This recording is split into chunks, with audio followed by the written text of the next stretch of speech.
Good day, friends. This is Steve Johnson with RevelationConnections.Vision. Our subject today is keys for better God listening. We'll start with Exodus 33:11. The Lord would speak to Moses face to face, as one speaks to a friend. The scriptures do not say Moses would speak to God, but the Lord would speak to Moses. Moses' primary role was that of a listener.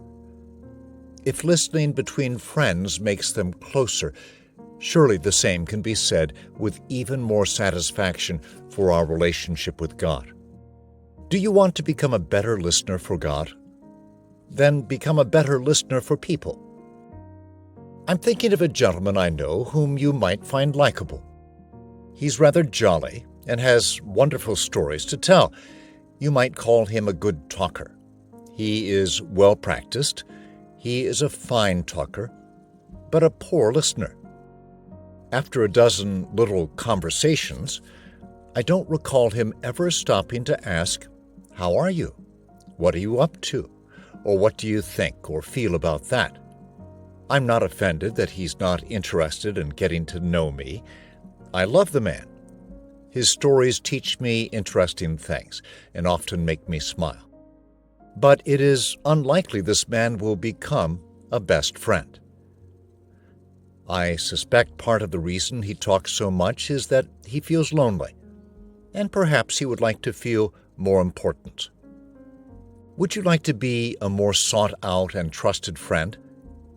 Then become a better listener. Consider the last conversation you had with a friend or stranger. If you were to give yourself a grade for the quality of your listening, what would it be? Would you like to get a better grade? Thousands of books and articles have been written on how to be a good listener. I've read a few and sat in on classes teaching this skill.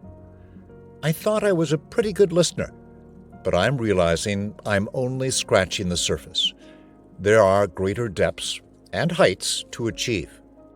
Which would be the most honorable title, World's Best Orator or World's Best Listener?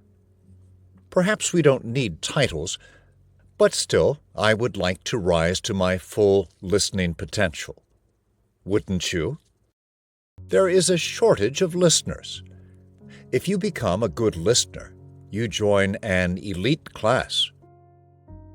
All of us need outlets for expression. We have so many things stirring in our hearts. We feel the pressure to release them, and we wish we had a good listener to confide in.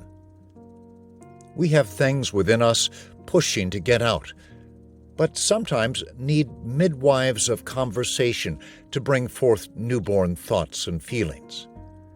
There's a terrible want for sincere and trustworthy listeners. People seek good listeners for friends. God is seeking out listening friends.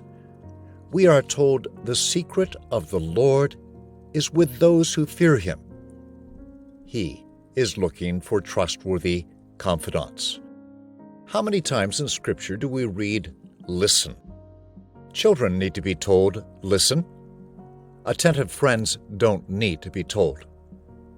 1 John 4:20 warns, "If anyone says, 'I love God,' but hates his brother, he is a liar. For whoever does not love a brother whom he has seen cannot love God whom he has not seen." Listening is a vital component of love. We might play with this verse by saying, "Anyone who does not listen to their brother whom they see cannot be listening to God whom they have not seen." In Matthew 25:40, King Jesus blesses those who have cared for the hungry, thirsty, strangers, for the naked, sick, and imprisoned. He says, "Truly I tell you, whatever you did for the least of my brothers, you did for me." Do you think Jesus might have added something like, "As much as you listened to those needing an ear, you did it for me"? How often might we hear God Himself while we listen to those otherwise unheard. As we become better listeners for people, we will also become better listeners for God. Here are a few listening keys used by those with skillful ears.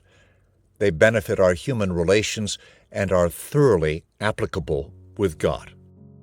Picture a friend's face right now. You will become a better listener for them and for God if you value that person as precious, desire their welfare, feel they have important things to share, and believe your life will be enriched by hearing them. Listen beyond the words. Note what's between the lines. Look beyond information to the heart, their values and desires.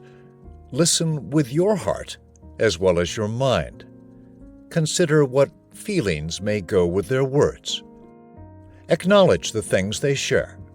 Repeat back what you hear. Ask if you are perceiving their thoughts correctly. In a few words, tell them how their thoughts impress you. Then urge them to share more. Dr. Denise Trudeau-Pascas gives good advice. As you're listening to someone, ask, what is important to this person? What is something I would like more clarity around? What does this person need? Listen to what is underneath the story. We know not all questions are created equal. To ask, where were you born, may be interesting, and you may find it a stepping stone to commonalities.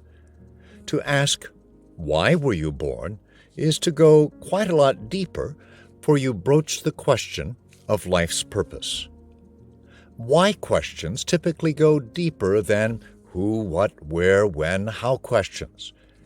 Good listeners ask good questions. Asking questions of God is called in the Bible inquiring. That's a subject for another time. Real listening is hard work. It can be exhausting. Olympic-level listeners use intense vacuum cleaner suction. Their ears and hearts pull with all their might. Let's up our listening game. What can you do today to improve your listening?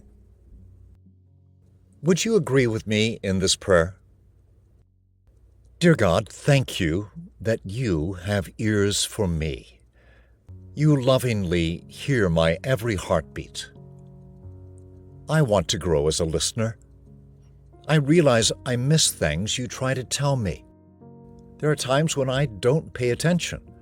Please forgive me, especially when I turn you off with selective listening. Give me an open, seeking heart. As Samuel learned your voice, may I also learn. I don't want to miss your presence or your voice. Let me be a better listener in the human arena, so I may be a better listener for you. I want to grow as a listener. I want to be sensitive to your promptings. Show me how to wait on you and instantly respond with an eager, obedient heart. Grant me the happiness, security, wisdom, and peace that come from instantly recognizing your wonderful voice.